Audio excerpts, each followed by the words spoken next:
வணக்கம். பைபிளை முழுவதுமாக வாசிக்கும் நம் லட்சிய பயணத்திற்கு உங்களை அன்புடன் வரவேற்கிறேன்.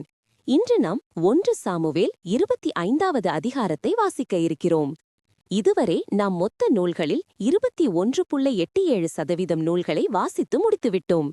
இன்னும் சில நூல்களை முடித்தால் நம் பயணம் வெற்றிகரமாகும்.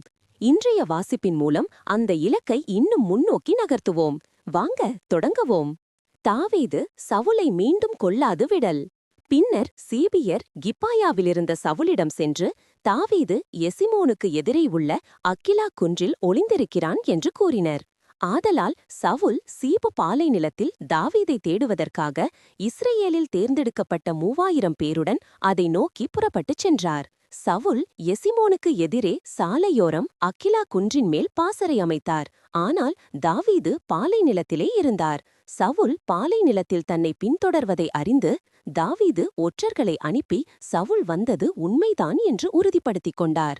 உடனே தாவீது எழுந்து சவுல் பாளையம் இறங்கியிருந்த இடத்திற்கே சென்றார். சவுலும் அவர் படைத்தலைவனும் நேரின் மகனுமான அப்னேரும் படுத்திருந்த இடத்தை பார்த்தார். சவுல் பாசறையினுள் படுத்திருக்க அவர்தம் வீரர்கள் அவரைச் சுற்றிலும் படுத்திருந்தனர். அப்பொழுது தாவீது இத்தியன் அகிமெலக்கையும் செரோயாவின் மகனும் யோவாவின் சகோதரனுமாகிய அபிசாயையும் நோக்கி, சவுல் இருக்கும் பாளையத்திற்கு என்னோடு வருவது யார் என்று கேட்க, உம்முடன் நான் வருகிறேன் என்று அபிசாய் பதிலளித்தான்.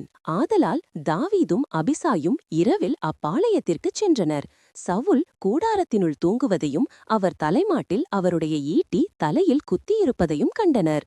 அப்னேரும் படை வீரர்களும் அவரைச் சுற்றிலும் படுத்து உறங்கினர். அபிசாய் தாவீதிடம், இந்நாளில் கடவுள் எதிரியை உம்மிடம் ஒப்புவித்துள்ளார். ஆதலால் இப்பொழுது நான் அவரை ஈட்டியால் 2 முறை குத்தாமல் ஒரே குத்தாய் நிலத்தில் பதிய குத்தப் போகிறேன் என்றான். ஆனால் தாவீது அபிசாயை நோக்கி, அவரை கொல்லாதே, ஆண்டவரால் திருப்பொழிவு செய்யப்பட்டவர் மேல் கை வைத்துவிட்டு குற்றமற்று இருப்பவன் யார் என்று சொல்லி தடுத்தார். மேலும் தாவீது, வாழும் ஆண்டவர் மேல் ஆணை, ஆண்டவரே அவரை கொல்லட்டும், அவர் காலம் நிறைவுற்று தாமாக இறக்கட்டும், அல்லது போரில் சென்று அவர் மடியட்டும். ஆண்டவரால் திருப்பொழிவு செய்யப்பட்டவர் மேல் நான் கை வைக்காதபடி ஆண்டவர் என்னை காப்பாராக. எனவே அவர் தலைமாட்டில் இருக்கும் ஈட்டியையும் தண்ணீர் குவளையையும் எடுத்துக்கொண்டு நாம் புறப்படுவோம் என்றார்.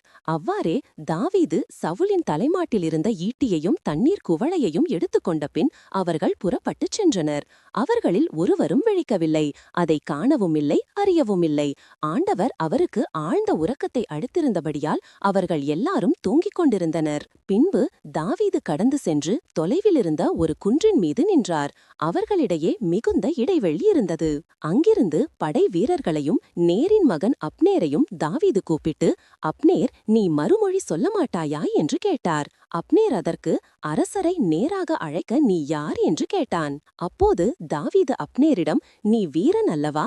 இஸ்ரேலில் உனக்கு நிகரானவன் யார்? பின் ஏன் உன் தலைவராகிய அரசரை விழித்திருந்து காக்கவில்லை? மக்களில் ஒருவன் உன் தலைவராகிய அரசரை கொல்ல அங்கு வந்தானே. நீ செய்த இச்செயல் சரியல்ல. ஆண்டவரால் திருப்பொழிவு செய்யப்பட்ட உங்கள் தலைவரை நீங்கள் விழித்திருந்து காக்க தவறியதால் நீ சாவுக்கு உள்ளாவாய் என்று வாழும் ஆண்டவர் மேல் ஆணையிட்டு கூறுகிறேன்.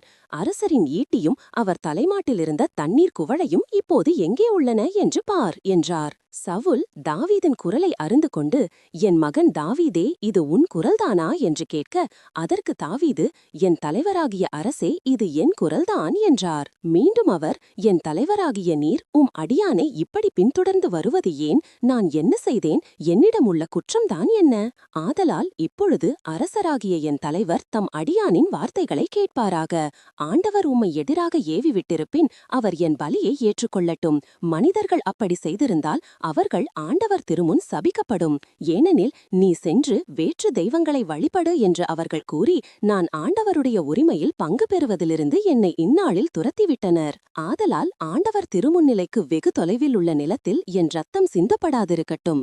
ஏனெனில் மலைகளில் ஒரு கௌதாரியை வேட்டையாடுவது போல் இஸ்ரேலின் அரசர் ஒரு தெள்ளுப்பூச்சியை தேடி வந்துள்ளார் என்றார். அப்போது சவுல், நான் பாவம் செய்துள்ளேன், என் மகன் தாவீதே திரும்பி வா, என் உயிரை இன்று நீ இவ்வளவு மதித்தபடியால் இனி உனக்கு நான் எத்தீங்கும் செய்ய மாட்டேன், இதோ நான் மூடத்தனமாய் நடந்து பெரும் தவறு இழைக்கேன் என்றான். தாவீது மறுமொழியாக, அரசே, ஈட்டி இதோ உள்ளது, இளைஞரில் ஒருவன் இப்புறம் வந்து அதை கொண்டு போகட்டும், அவனவன் நீதிக்கும் உண்மைக்கும் ஏற்ப ஆண்டவர் யும்மை என்னிடம் ஒப்புவித்தும் ஆண்டவரால் திருப்பொழிவு செய்யப்பட்டவர் மேல் நான் கை வைக்கவில்லை. இன்று உயிர் என் கண்களில் மிகவும் மதிப்பு மிகுந்ததாக இருந்தது போல் என் உயிரும் ஆண்டவர் கண்களுக்கு அருமையாயிருப்பதாக, அவரே என்னை எல்லா இக்கட்டிலிருந்தும் விடுவிப்பாராக என்றார். அப்பொழுது சவுல் தாவீதை நோக்கி, என் மகன் தாவீதே, நீ ஆசி பெறுவாய், நீ பல காரியங்களை செய்வாய், அவை அனைத்திலும் வெற்றி பெறுவாய் என்று வாழ்த்தினார். பின்னர் தாவீது தம் வழியை செல்ல சவுல் தம் இருப்பிடம் திரும்பினார். நாம் 1189 அதிகாரங்களில் 261 அதிகாரங்களை நிறைவு செய்துவிட்டோம். இன்னும் சில அதிகாரங்களை வாசித்தால் முழு பைபிளையும் முடித்து விடுவோம். நாளை அடுத்த அதிகாரத்தை பார்க்க சந்திப்போம். நாள்தோறும் இந்த பயணத்தில் நீங்களும் பங்கேற்றால் பைபிளை முழுமையாக வாசித்து முடிப்போம். இது நம் வாழ்க்கையிலும் ஆன்மாவிலும் பெரிய மாற்றத்தை ஏற்படுத்தும்.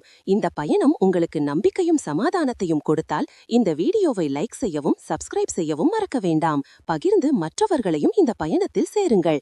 நாளை மறக்காமல் வாருங்கள்.